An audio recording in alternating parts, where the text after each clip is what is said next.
dahil natutulog din ang tagapagbalita. 4 oras, perwisyong totoo. Ngayon, narito walang kinikilingan, walang pinoprotektahan.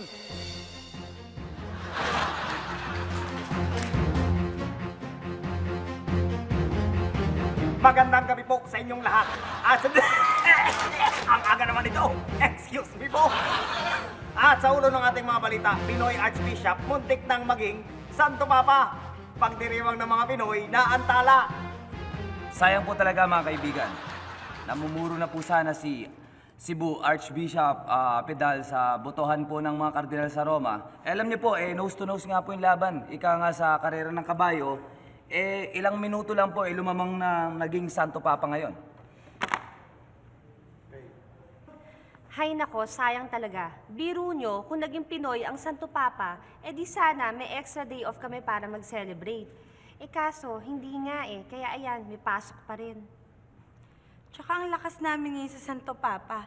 Biruin nyo, isusumbong lang namin sa taas diretso ng impyerno yung mga abusado naming amo. Pero, ang bait ng amo ko ngayon. Isipin mo, pinapatulog ako sa bedroom niya. Sayang talaga. Kung Comelec lang natin ang humawak sa bilangan, siguradong nakagawa na sila ng milagro. Alam nyo naman, matindi ng track record ng Comelec natin pagdating sa mga pagpapanalo ng ating mga kandidato. Sayang. Aba, malay natin, baka sa susunod na halalan, Pinoy na ang Papa.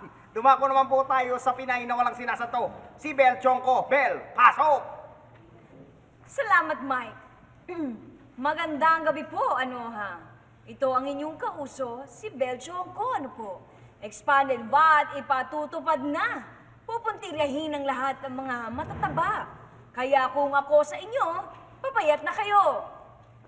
Hay nako, okay na talaga yung expanded VAT na yan para sa mga matataba. Biruin nyo, ang dami-dami nila kinakain. Ang dami nilang hanging hinihinga. Ang dami na yung espasyo na pinupuno nila. Tapos kami mga payatot, pareho lang ng buwis na binabayad nila. Unfair yun, kaya dapat patawan ng expanded VAT yung mga yan. Hoy, unfair yan. Unfair yan sa aming mga matataba. Kasi kami, di ba, malakas kami kumain. Ang laki ng tax na binabayaran namin. Kasi mga pagkain, di ba, may tax yan? Di ba? Kaya dapat wala yung ano na yan. Tutol ako dyan. Bakit ba kami matataba lagi yung pinupunderya? Ha? Tutol ako dyan. Hindi dapat tuloy expanded VAT na yan. Hindi dapat! Hay naku, kesa magreklamo kayo dyan, pagjeta na kayo. Mike? Tama ka dyan, Bel. Ito, hindi na kailangan magpapayat nito. Mga braso pa lang, nakakapanggigil na ang prinsesa, di ba, at reyna ng Tsaka. Si Papaya Guano para sa ating showbiz Tsaka Minute. Papaya, pasok!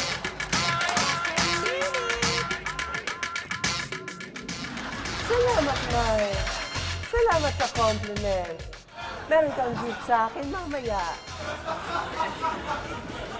Tigalgal siya at nabiglang sambayang Noranyan nang mabalitang nahuli sa Los Angeles Airport ang superstar na si Nora Honor na nagpupuslit ng burong talangka sa airport.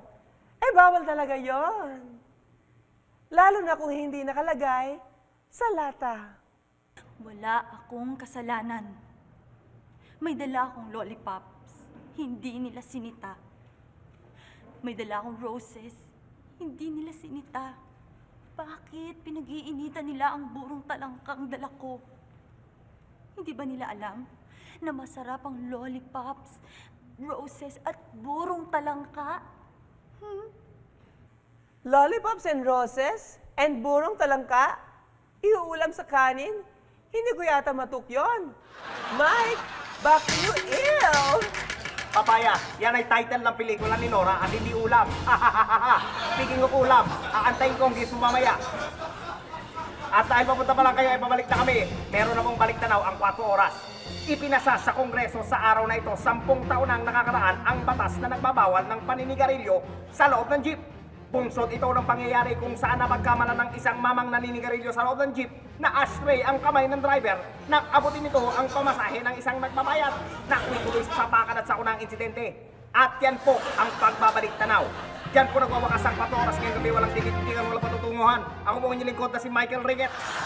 Ako naman po si Bel Chongko, hatid sa inyo ay perwisyong totoo. Maraming pong Salamat sa inyong pagtutulungan. Sa naman si Paraguano, hatid sa inyo ay kilikiling totoo. Natutulog kami. 4 4 oras dahil natutulog din ang tagapagbalita.